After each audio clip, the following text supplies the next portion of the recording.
আকবার। السلام عليكم ورحمة الله وبركاته. إن الحمد لله والصلاة والسلام على رسوله الكريم نبينا محمد وعلى آله وأصحابه أجمعين. أما بعد فأعوذ بالله من الشيطان الرجيم. بسم الله الرحمن الرحيم. إنما يخشى الله من عباده العلماء. آمنت بالله صدق الله العظيم.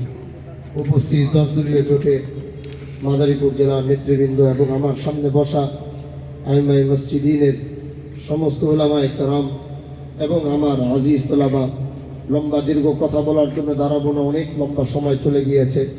এখন আসরের সময় অনেকে মসজিদে যাবে, নামাজ পড়াবে, তার ভিতরে মাঝে খাবার দাবার আছে। এত লম্বা সময় আমি আপনার দ্বারা নষ্ট করতে চাই না, এই জন্য আজ আমি বেশি আর বক্তব্য দিব না। এখানে যারা আলোচনা করেছেন, আল্লাহ আমাদের সবাইকে আলোচনাগুলোর উপর আমল করার তৌফিক দান করুন। শুধু এই কথাই বলবো যে আমি আপনাদের ভাই, কারো ভাতিজা, এসেছি ইনসাফের এক লড়াইয়ের বার্তা নিয়ে, এসেছি ইনসাফের এই সংগ্রামকে শিবচর থেকে গোটা দেশে পৌঁছে দেওয়ার জন্যে। আমাদের ইনসাফের আওয়াজ অলি থেকে গলি পর্যন্ত, দেশ দেশান্তর পর্যন্ত আমরা ছড়িয়ে দেওয়ার জন্য এসেছি।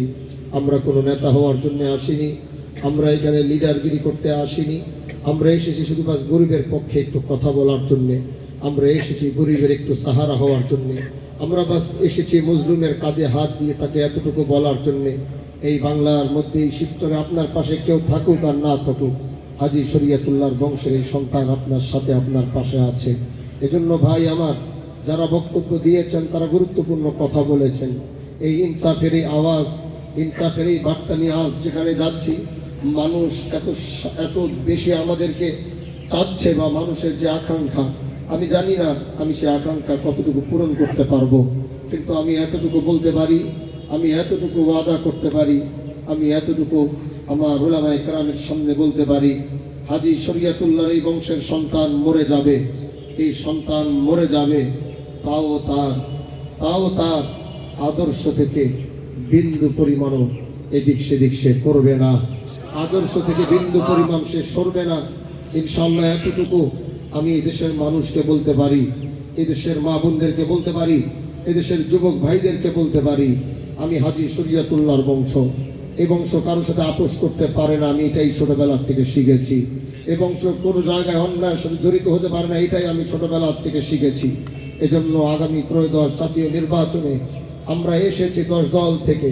আমি দেখেছি অনেক মানুষ আমাদের ব্যাপারে বিভিন্ন কথা বলছেন, হয়তো আমার মতো মাথায় টুপি, হয়তো আমার মতো মুখে দাড়ি, হয়তো আমার মতো জুব্বা পরা, কিন্তু যাদের আমাদের বিরোধিতা করার কথা ছিল, আমি গতকালকে লাবলু সিদ্দিকের বক্তব্য আমার সামনে হঠাৎ করে আসলো, তিনি ওইখানে দাঁড়িয়ে একটি বক্তব্য দিয়েছে, এটা হয়তো অনেক মিডিয়ারা হয়তো কভার করেছে, তার বক্তব্যটা একটু শুনে আসবেন। হয়তো একটা ক্যান্ডিডেটের দরকার ছিল আমাকে নিয়ে আমার বিরুদ্ধে কথা বলা, হয়তো তার দরকার ছিল আমার কোনো খারাপ বিষয়কে সামনে এনে সেটাকে তুলে ধরা, কিন্তু সে সেটা করেনি। কিন্তু দাড়ি টুপি আর পাঞ্জাবি পরে আজ যারা চলাফেরা করছি, আপনাদের প্রতি আমার কোনো অভিযোগ নাই, আপনাদের প্রতি আমার কোনো অভিযোগ নাই। আমি আপনাদের বিরুদ্ধে একটি শব্দ উচ্চারণ করতে চাই না, আমি আপনাদের বিরুদ্ধে একটি কথা বলতে চাই না, আমি আপনাদের সামনে ঘরে ঘরে গিয়ে মানুষকে আমি উল্টা কিচ্ছু বোঝাতে চাই না। কারণ আমরা সেই জাতি, আমরা মাথায় টুপি ধারণ করেছি, আমরা নবীর সুন্নত ধারণ করেছি, মানুষ আমাদের থেকে অনেক কিছু প্রত্যাশা করে। আমি চাই না সামান্য 2টি কথার কারণে আলেমদের প্রতি দেশের মানুষের ঘৃণা আসুক, আমি এটা কখনো চাই না। এজন্য আমি একটি জবাবও দিব না।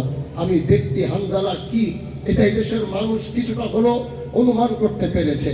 আমি আমার আদর্শে কতটুকু অটল আছি, এটাই দেশের মানুষ সামান্য হলেও সেটা অনুধাবন করতে পেরেছে। এজন্য আমার আপনাদের প্রতি কোনো অভিযোগ নাই। আপনাদের যা বলতে মনে চায় আপনারা ঘরে ঘরে গিয়ে তাই বলুন। এদেশের সবাই যদি আমার কাছে অভিযোগ করে উনি তো আপনার মতো টুপি দাড়ি ব্যবহার করে আপনার নামে বদনাম করছে, আমি তাও বলবো আমার কোনো অভিযোগ তাদের প্রতি নাই। আল্লাহ তাদেরকেও তাদের কামিয়াবে মঞ্জিল পর্যন্ত নিয়ে আমিও তাদের জন্য দোয়া করি। এজন্য ওলামায়ে কেরাম যারা বসেছেন, আজ আপনারা মসজিদের মেম্বার থেকে যেমন হকের পক্ষের কথা বলছেন, মসজিদের মেম্বারে দাঁড়িয়ে যেমন ইসলাম দেশ ও জাতির কল্যাণে কথা বলছেন, আমি হানজালা আপনাদের হাত ধরছি, আমি আপনাদেরকে বলছি আজ সেই মেম্বার থেকে, সেই জায়নামাজ থেকে ন্যায় এবং ইনসাফের আরেকটি আওয়াজ আপনারা তুলুন, যেটা আগামী এই শিবচরের জন্য তুলুন। আমি বলেছি আমার আল্লাহ যদি আমাকে কবুল করে, কথা যেন এটা অহংকারের না হয়, আমি শুধু শিবচরের নেতৃত্ব দিতে চাই না, আমি আল্লাহকে বলেছি তুমি যদি হামজালাকে দিয়ে নেতৃত্ব দাও তাহলে গোটা পৃথিবীর ইসলামের যত বড় বড় মুসলিম জাতীয় বড় বড় নেতৃত্ব আছে, নেতৃত্ব যারা ইসলামের গোটা পৃথিবীর ইসলামের নেতৃত্ব দেয়, আল্লাহ যদি আমাকে নেতৃত্ব দিতে হয় তাদের সাথে কাঁধে কাঁধ মিলিয়ে ইসলাম আর দেশের নেতৃত্ব গোটা পৃথিবী দেওয়ার মতো তৌফিক দান করবেন। আমি শুধু শিবচর নিয়ে চিন্তা করি না, যদি আমি শিবচর নিয়ে শুধু চিন্তা করব তাহলে হাজী শরীয়তুল্লাহর চিন্তার সাথে আমার চিন্তা হবে না, কারণ তিনি শিবচরে জন্মগ্রহণ করেছেন, চিন্তা করেছিলেন গোটা ভারতবর্ষ নিয়ে। তাহলে আমি হাজী শরীয়তুল্লাহর বংশের সন্তান হয়ে মাত্র 20-30 কিলোমিটার একটা এরিয়া, মাত্র একটা থানা, ছোট্ট একটা থানা নিয়ে যদি আমি চিন্তা করি তাহলে এটা হাজী শরীয়তুল্লাহর চিন্তা হতে পারে না। আর যদি শুধু বাংলাদেশ নিয়ে চিন্তা করি সেটাও হাজী শরীয়তুল্লাহর চিন্তা হতে পারে না। এজন্য এই দেশের এই বংশের সন্তান যদি দেশ ও জাতির আর ইসলামের নেতৃত্ব দিবে, শুধু শিবচর আর বাংলাদেশে নয় গোটা পৃথিবীর ইসলামের নেতৃত্ব দেওয়ার মতো আল্লাহ যেন আমাদেরকে সেই তৌফিক দান করে সেই দোয়া করতে হবে। আমি দেখেছি আমার কাছে পয়সা, আমি একটা কথা বলেছি, হারাম পয়সা নিয়ে নির্বাচন করতে নামিনি। আমার নেতৃবৃন্দকে দেখেছি পকেটের টাকা খরচ করে করে এক একজন হোন্ডার তেল ভরে ভরে, এক একজন নিজের খাওয়া, নিজের টাকা, নিজের পয়সা।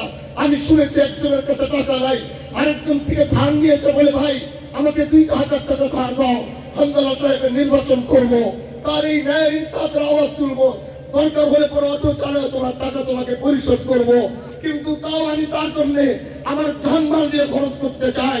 আরে এটাই তো সত্য কথা, হারাম পয়সা দিয়ে নির্বাচন করতে নামিনি। এদেশের গরিব খাটে খেটে খাওয়া মানুষের হালাল পয়সা দিয়ে নিজের ঘামের টাকা দিয়ে নির্বাচন করতে নেমেছি।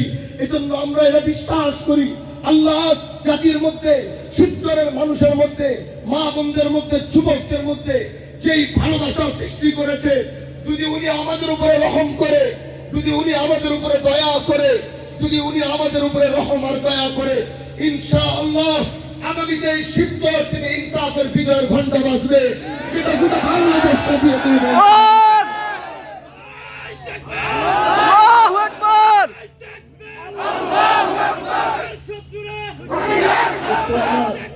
বন্ধু আমার, আমি হামজালা বলছি, আমি আপনার ভাই হামজালা বলছি, আমি আপনার ভাতিজা হামজালা বলছি, আমি আপনার সন্তান হামজালা বলছি। যদি সামান্যটুকু আস্থা এই হামজালার উপরে আপনাদেরকে থাকে, এতদিন তো সব কিছু দেখেছেন, একটা বার শুধু আমাকে দেশ ও জাতির জন্য কাজ করা, রাষ্ট্রীয় ক্ষমতা নিয়ে বাংলাদেশ পার্লামেন্টে একবার দাঁড়িয়ে আমাকে একটা বক্তব্য দেওয়ার সুযোগ করে দেন, যেই বক্তব্যের পরে গোটা বাংলাদেশে আগুন লেগে যাবে ইনশাআল্লাহ। সেই সংসদে বসে আমাকে ইসলামের পক্ষে, দেশের পক্ষে, জাতির পক্ষে আমাকে একটাবার কথা বলার সুযোগ করে দেন। সেই জাতীয় সংসদ যেখান থেকে বাংলাদেশের আইন প্রয়োগ করা হয়, সেখান থেকে ইসলামের যে ঘন্টা বাজবে, সেই ঘন্টা বাংলার 84,000 গ্রামে পৌঁছে যাবে ইনশাআল্লাহ। এজন্য আল্লাহ পাক যদি আমাদেরকে কবুল করে আমরা ন্যায় ইনসাফের পক্ষে লড়বো, শত্রু যদি হয় আমাদের কাছে সে নিরাপদ থাকতে বাধ্য থাকবে। কথাটি মনে রাখবেন, আমার শত্রু যদি হয় ইনসাফের রাজনীতিতে আমার শত্রু আমার কাছে নিরাপদ থাকতে বাধ্য থাকবে। অন্যায়ভাবে কারো উপরে কোনো কিচ্ছু চাপিয়ে দেওয়া চলবে না। ফিলোসফির রাজনীতি হয়তো অনেকে করেছে, গুম করেনি, হত্যা করেনি, মারামারি করেনি, অন্যকে কষ্ট দেয়নি, তাদেরকে যদি হয়রানি করা হবে তাহলে সেটাও আমাদের ইনসাফের রাজনীতির সঙ্গে মিলে যায়। এজন্য আমাদের কাছে যে শিবচর নিরাপদ, আমাদের কাছে যে শিবচরের মানুষ নিরাপদ, আমাদের কাছে যে শিবচরের মা বোনরা নিরাপদ, আমাদের কাছে যে শিবচরের যুবকরা নিরাপদ, এটা ঘরে ঘরে গিয়ে বলে দেন হামজালার কাছে শিবচর নিরাপদ। মা বোনদেরকে গিয়ে বলে দেন হামজালার কাছে শিবচর নিরাপদ। যুবকদেরকে গিয়ে বলে দেন হামজালার কাছে শিবচর নিরাপদ। আমি আমার শত্রুকে বিপদের মুখে ফেলতে দিব না যদি ইনশাআল্লাহ আমি বেঁচে থাকবো। এজন্য ভাই আমার, আসুন রিকশার এই প্রতীক আজ যারা চিনে নেই তাদেরকে বলে দেন 10 দলীয় জোটের প্রতীকের নাম কি? রিকশা। বলেন 10 দলীয় জোটের প্রতীকের নাম কি? রিকশা। এই রিকশা আমাদেরকে চিনিয়ে দিতে হবে, রিকশা চিনিয়ে দিতে হবে, শিবচরের ঘরে ঘরে চিনিয়ে দিতে হবে। এখান থেকে গিয়ে এক একজন হামজালা হয়ে কাজ করেন। আমি আজও কতটুকু বুঝতে পারবো জানি না। সবাই হামদলা হয়ে ময়দানে ঝাঁপিয়ে পড়ুন। আল্লাহ আমাদের সবাইকে কবুল করুক। ওলামায়ে কেরাম এসেছেন, সময় দিয়েছেন, তাকে সাড়া দিয়েছেন। ওয়া তিলকাল আমসালু নাদরিবুহা লিন-নাস ওয়া মা ইয়াকিলুহা ইল্লাল আলিমুন। আল্লাহ আপনাদেরকে নিরাপদ রাখুক, দেশ ও জাতি গঠনে একসাথে কাজ করার তৌফিক দান করুন। নাসরুম মিনাল্লাহি ওয়া ফাতহুন করিম ওয়া বাশশিরিল মুমিনিন। আল্লাহু আকবার। আরেকটি কথা বলে যাই, হার নায়ের পক্ষে আওয়াজ তুলতে হবে।